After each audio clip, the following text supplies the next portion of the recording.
My family's leaving my niece with us. They think we should be happy about it. At the door are my husband's parents and his sister, with her 2-year-old daughter.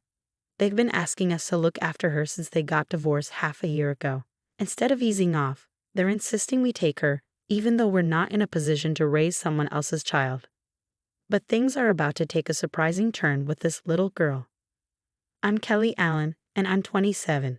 I married John, who's 29 and was running a restaurant when we got married 3 years ago. We hoped to have kids, but it didn't happen. Luckily, Jan has been really kind to us, making our lives busy but fun. I've hardly seen John's family since we got married because he's not close to them.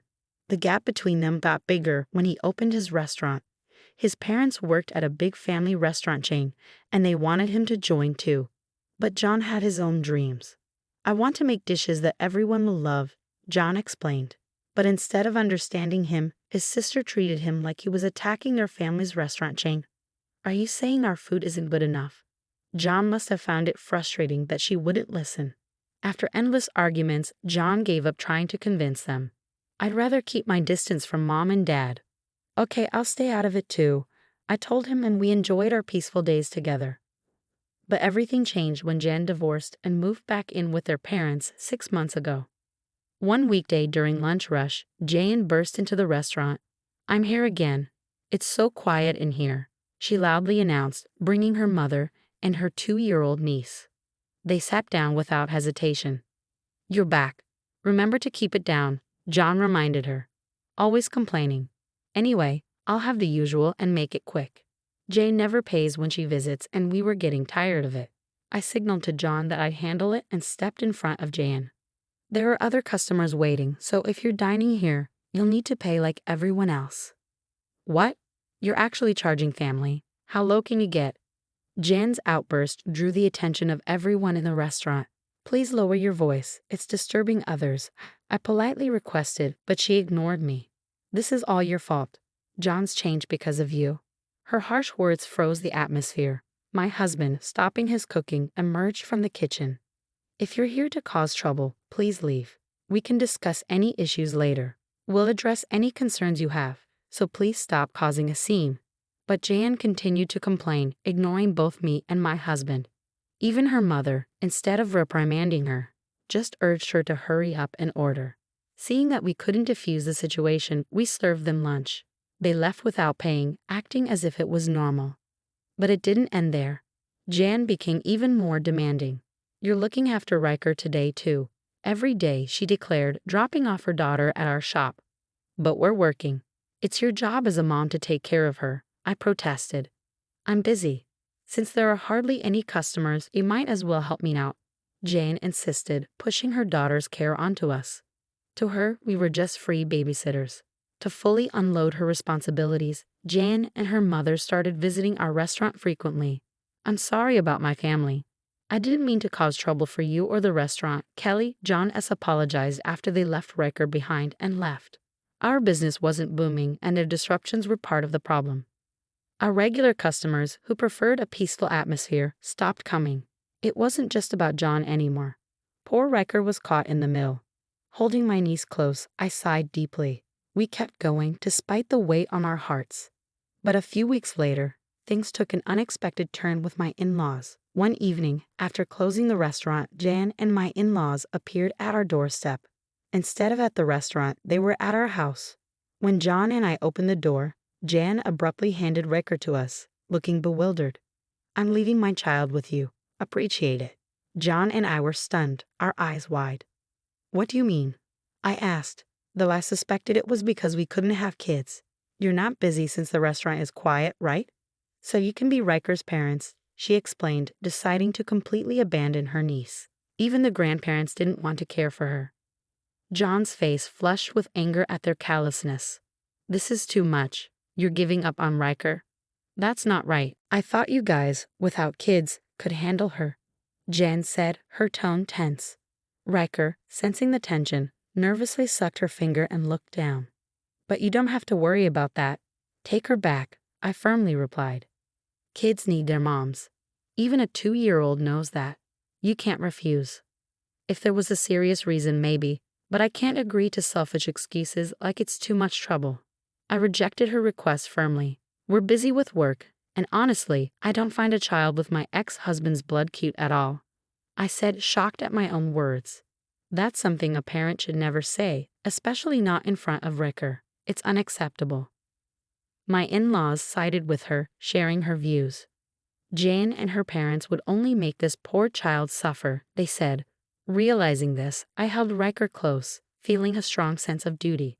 I have to make this child happy. So are you really okay with Riker being our child? I asked Jane firmly. She smirked. Of course, and I'll sell you all her baby stuff and toys. I don't need them anymore, so you better buy everything, she said, her parents smirking behind her. Not only were they avoiding their responsibilities, but they also wanted to make money from us. They were beyond redemption, but if it meant cutting ties with them, it was a win for us. When I talked to John about it, he agreed. Yes, we'll buy everything you're selling, but in return, stay away from us, I told him firmly. Jane stepped closer, asserting, don't act so superior. You're just a daughter-in-law. I was going to sell them anyway.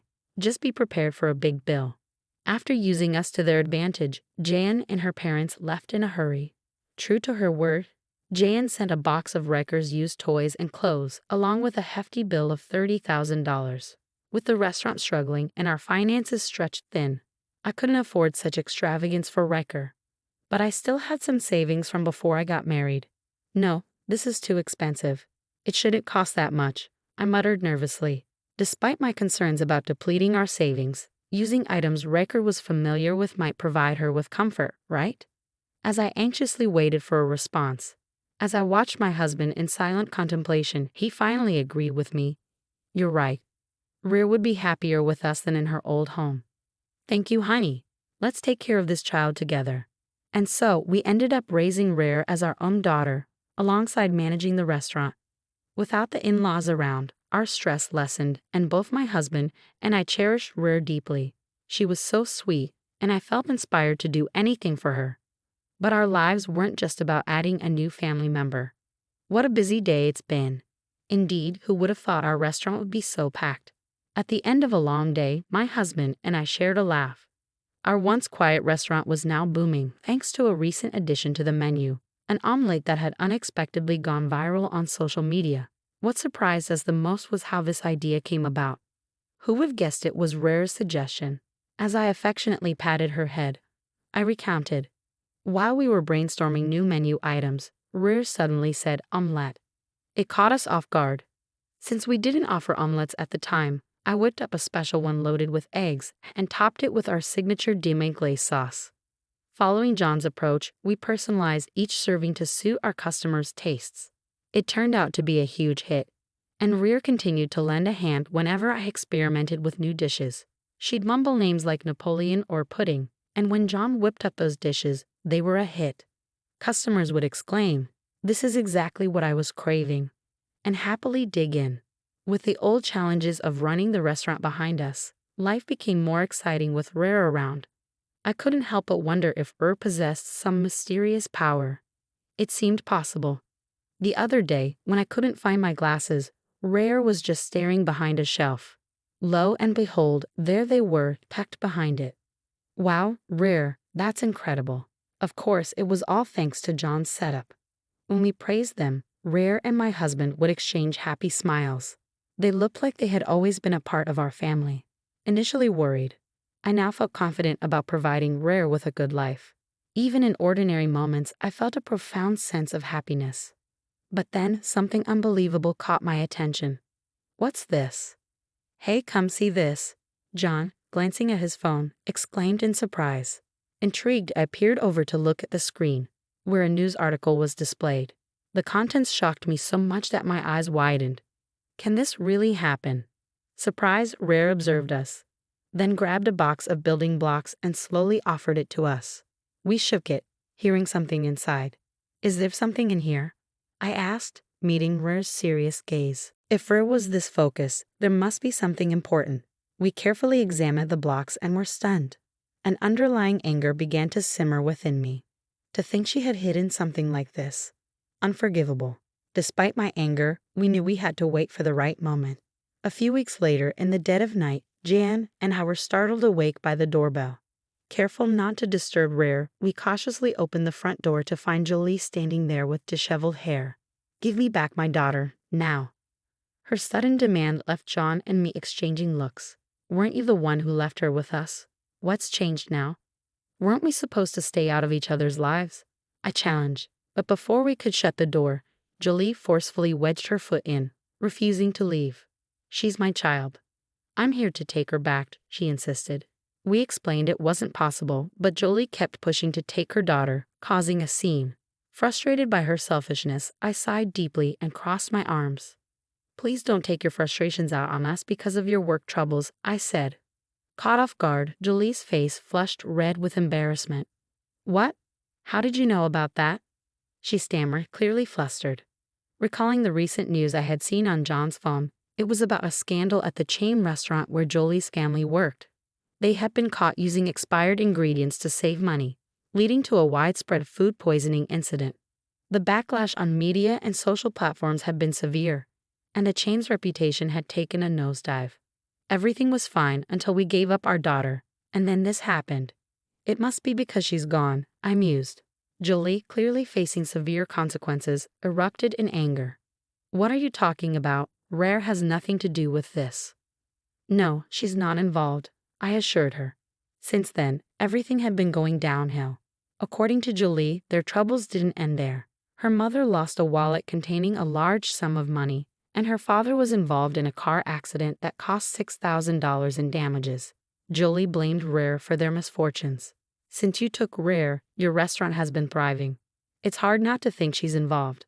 Her words left John and me speechless. While we couldn't blame Rare for all their misfortunes, we couldn't deny the strange coincidence.